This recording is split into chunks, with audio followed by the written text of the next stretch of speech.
About not making it last night. Had a couple things come up and just decided it would be easier to switch it to tonight instead. So hopefully some of you have a chance to join me live. If not, I hope you enjoy the replay. I'm gonna honestly try and keep it short tonight. I have most everything ready to go and pre-stamped. I do want to show you a couple little things as far as how I created some stuff on what I'm doing today. But tonight I am focusing on the global design, what is it? Global design something. Now I can't think of it. Anyway, they have another challenge. You've seen me participating in these quite a bit. And I've tried lots of other different challenges, and some reason I just really like theirs. Last week was really fun. I wish I would have had more time to participate a few more times, but it was their 500th challenge. And so you could case any of their mini designers, and I discovered I have some friends on there. So that was kind of fun. In fact, one of my friends who actually is the person who I have shared hers several times, but she's the one who introduced me to it, and that's Rose Coleman from Canada. Sorry, my brain is not connecting lately. Been crazy, crazy busy. Um, but so yeah, tonight is another color challenge, and so I'm going to be showing you some of my ideas and the uh, layout, where I got the layout from on that as well. So let's switch. Actually, I'm going to switch. Well, yeah, let's switch to this one first here. So hang on here. So this is our color challenge. We have Lost Lagoon. This one has been around for a while. It was actually an in color that they put into the, see, according to this, it was a 2014 in color, and then they added it into the main color things when they redid them, probably about 4 or 5 years ago, maybe something like that. Usually they redo the colors every, yeah, anywhere 6 to 8 years. So we could be getting a full new one here in the next year or two. This one is Petal Pink. So this one, let's see, I think these are both, yes, these are both part of the Subtle collection. And then we pulled in a brand new in color, which is Timid Tiger. And just look how well those two work together. Perfect for two-step stamping. Believe it or not, I didn't really do two-step stamping though on the projects that I'm using. So I have a fun little treat for you. So the first one that card I'm doing, I used the cheers and sips. So this one, right now I use the just the stamps and the dice. Such a fun stamp set. But this is part of the Sweet collection that you can get right now. And so you can buy one, get one 50% off of anything in the Sweet collection, including if you usually it's discounted when you buy the dies and the stamps together, but you can buy the dies and stamps as one of your things and buy another die and stamps of Sweet collections together and get the one of them 50% off. So it's a sweet deal. I do have a little video that I explained kind of how that works a little bit more. Goes through the end of June, so I highly recommend checking it out. But the other treat that I have for you today is a sneak peek. I told you there are some upcoming ones coming out. As a demonstrator, we get to pre-order them. Great reason to join my team. But aren't these Halloween ones so cute? There are some more things. These will be an online exclusive. There's matching paper and accessories and all kinds of fun stuff to go along with these dies. But this is the other, so I have two different cards to share with you. But I used this one as well. I thought the oranges would be really fun to make a fun Halloween card as well.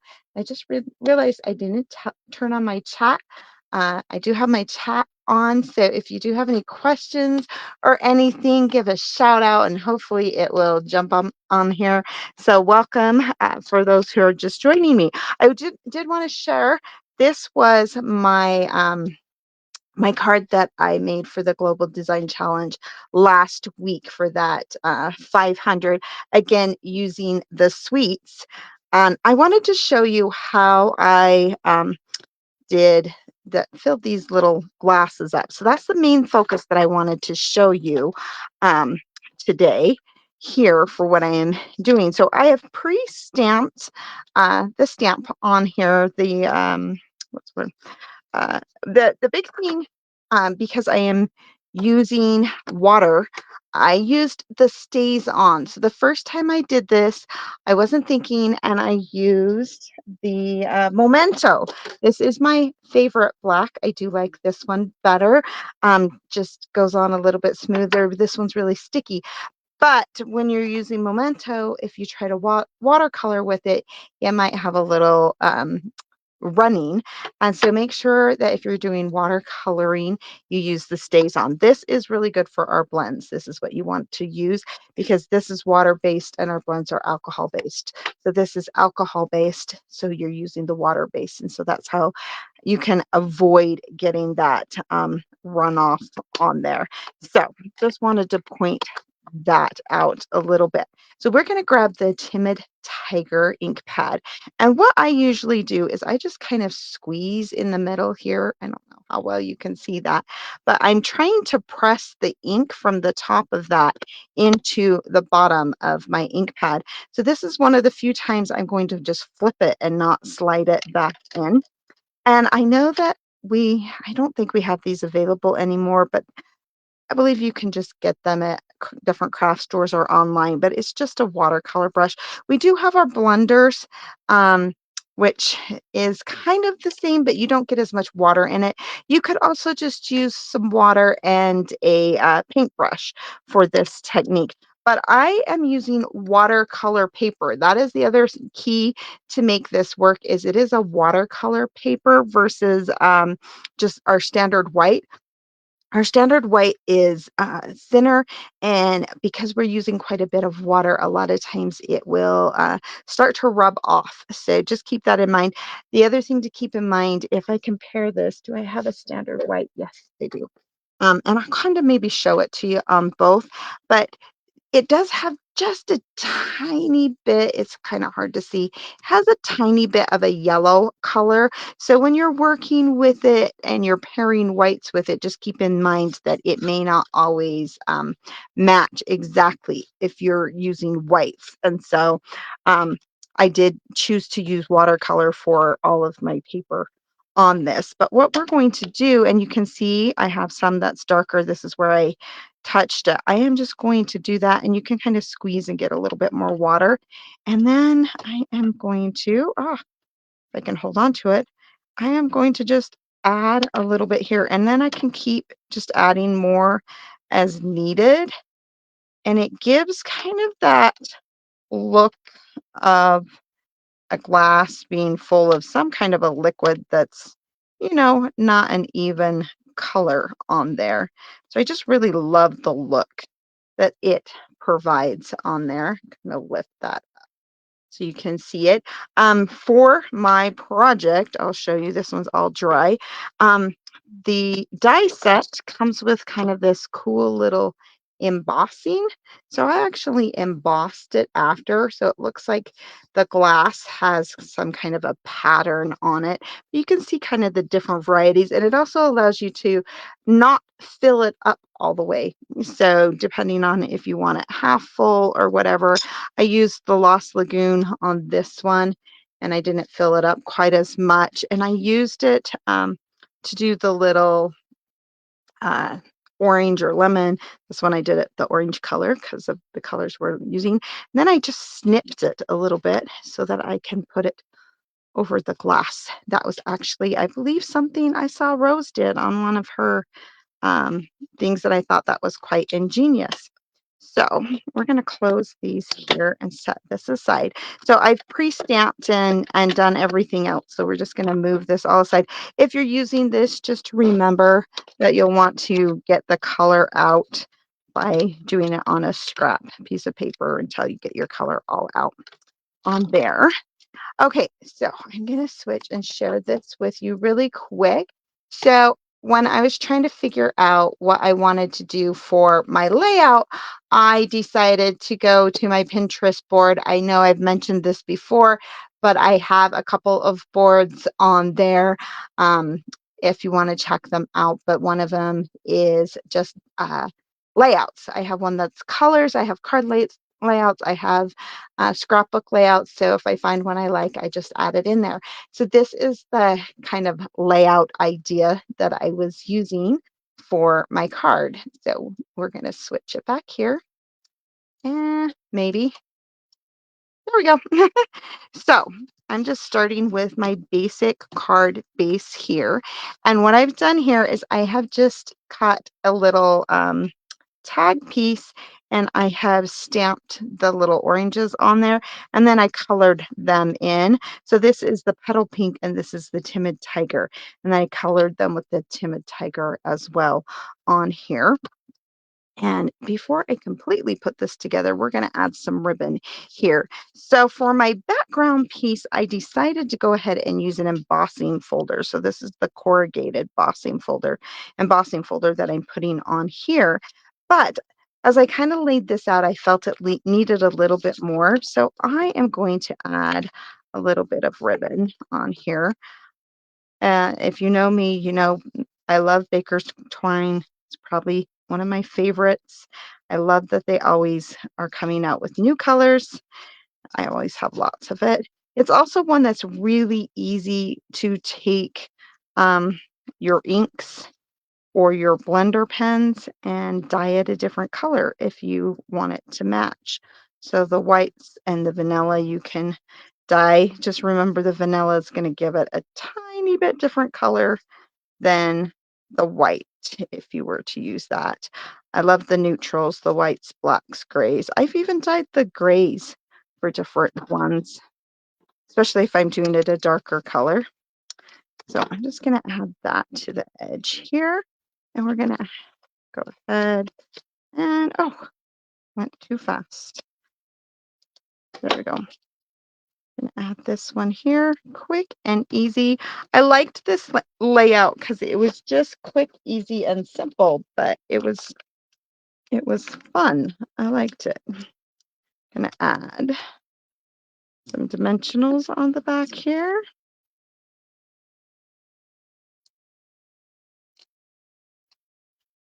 Uh, If I was to glue this one on, I would probably actually use my green glue because the dimensions, the corrugated part on it is just, it works a little bit better to use the dimensionals. So one thing I wanted to point out here, so for my tag, I actually did stamp it on part of the some of the watercolor paper because like I had mentioned, it's just slightly different color wise. And so I just wanted it to match a little bit better. And I grab baby dimensionals. So where I already popped this one up, I do want it to pop up a little bit more. So I'm going to stack them on the end here and then just do a single one here. And that will allow me to have it actually popped up from here. And this one here, this is where I'm going to add, because I have texture on both of these parts, not people, both of these parts. I'm going to add this with the green glue just because it sticks a little bit better. And this one, I will just pop up a dimensional just right here so it kind of pops off of my glass. And we'll add some more onto here.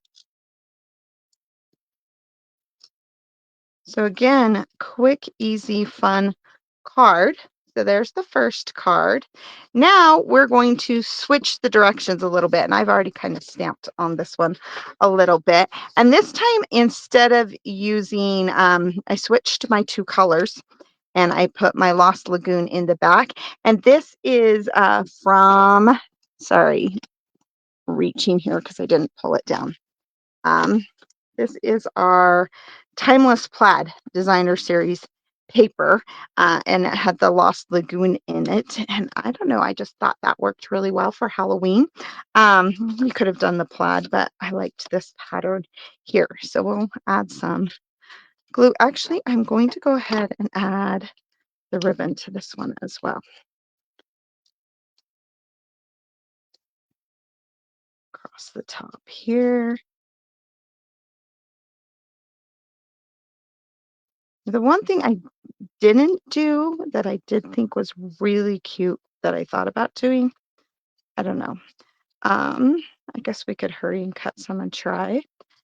But there are these really cute bats that are part of this die set here. That's these little bats, and I thought about doing some of those on here, but I didn't for right now. And I have this glue handy, so we'll use it. So you'll notice I'm going the opposite direction with this. That's another thing when you're using any kind of template layout. You don't have to go exactly how it says on the thing. I mean, it's your own creative project. Do what you want to do. I'm going to pop this one up.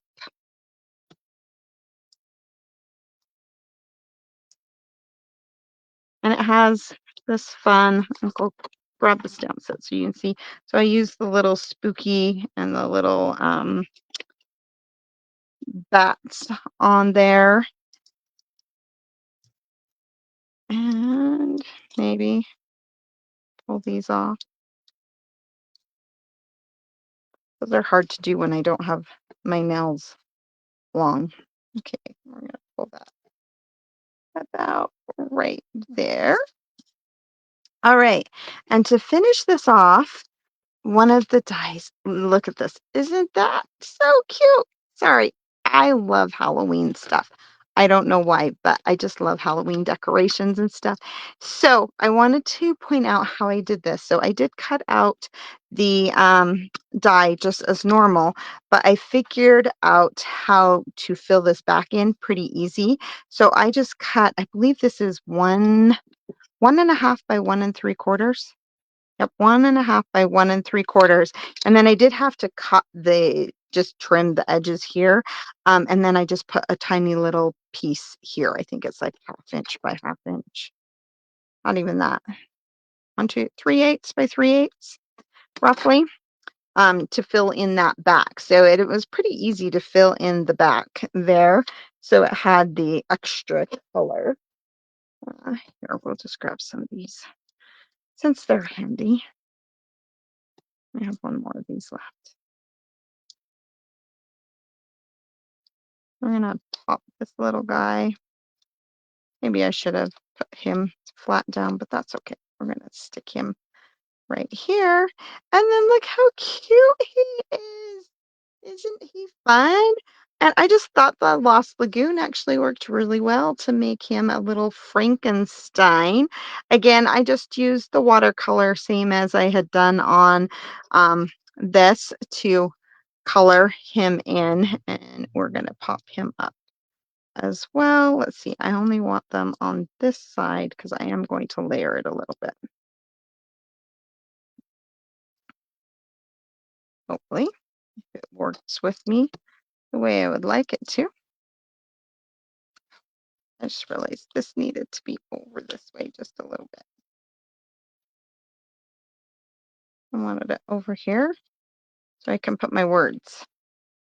And I'm going to put a little trick or treat dude here. I think I'm going to add a mini glue dot behind here just so that it stays, maybe.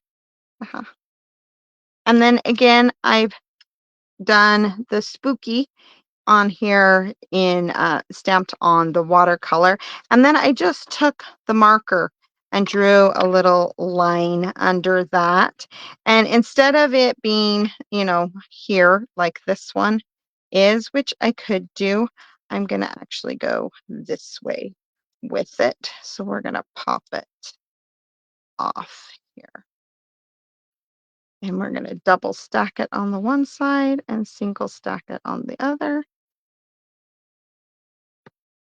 so that it pops up. And instead of going clear over here, I'm going to put it kind of over the edge so it goes over that. Now, to finish off both of these, I am going to grab, I know I have them. I'm going to just grab some of these Timid Tiger. And put one right here.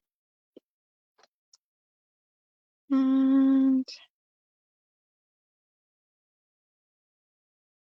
these ones. Oh, apparently I did a medium and I wanted a big one. And there we go. 2 quick, easy, fun cards using the same layout, just twisting it around, different stamps, and those 3 colors. I did promise that I would share one other thing. So this is my class that I have coming up. I got to move all this stuff out of the way so that you can hopefully see it. Where did it go? It's hiding over here. So I used the oh, okay, I forgot the name of this now. Uh, Everyday Happiness. So this is this, and all I've used is the paper, um, and the sticker set. So during the class, you can pretty much, I believe I've been kind of trying to figure out how to do this. You can order whichever one you want. You'll just need one of the packs that has the paper and the stickers in it. And then I will be sending you the chipboard and the additional paper. If you want to add any kind of ribbons or embellishments, you can add those to your order. Again, I'll have more details, but I want to just show you, this is something we used to make a long time ago, and we haven't made them in a really long time. And when they brought out these scrapbooking kits, I was like, I should make one of those again. And so it's kind of this little book, but it's not a book at the same time. So obviously you can add pictures, whatever you want. So it does flip open just like a book. It's two-sided, but this is a chipboard. So hopefully you can kind of see. So you can set it like up on a card table, not a card table, like a, what's the word I'm looking for? Coffee table. You could set it up on your mantle, have one side and then flip it later. Actually made one for a coworker and I just stamped it for her because I was making a baby one and for a little she's having a little girl, and I'll try and share some pictures of it. I wish the camera would do it justice. It's I don't know how to explain it. It's really cool. It is fun, but I'm working on the pricing and how's the best way to ship them for you if you want to. I'm going to try and do it as a class online as well as if you want to come to my house. But the fun part is you can choose whichever set you want. I have the bee and I want to make one with the little bumblebee bat sets. You've seen them before. They're kind of fun. You just keep flipping. I don't know. I love these. I've made lots of them in the past. And so I kind of resurrected this design and hopefully I changed it just a little bit. But yeah, anyway, watch for more details on that. And flip the camera back this way maybe for a minute. Um, Thanks again for joining me tonight. Couple other reminders. Our Scrapped series, there should be another new episode this week. Sorry, I was a little late getting last week's up, but definitely go and check those out. You can check out any of the old ones as well. Mine will be at the end of the month. We're focusing on the in colors. Um, oops, this is lost connection. Hopefully you have me back. It said it lost connection there for a minute. Um, but yeah, if you have questions, remember that sweet style goes through the end of the month. And feel free to reach out, check out all of my fun different projects that I've been sharing. Try to have a few new ones each week for you. But thanks again for joining me and have a STEM-tastic night. Bye bye.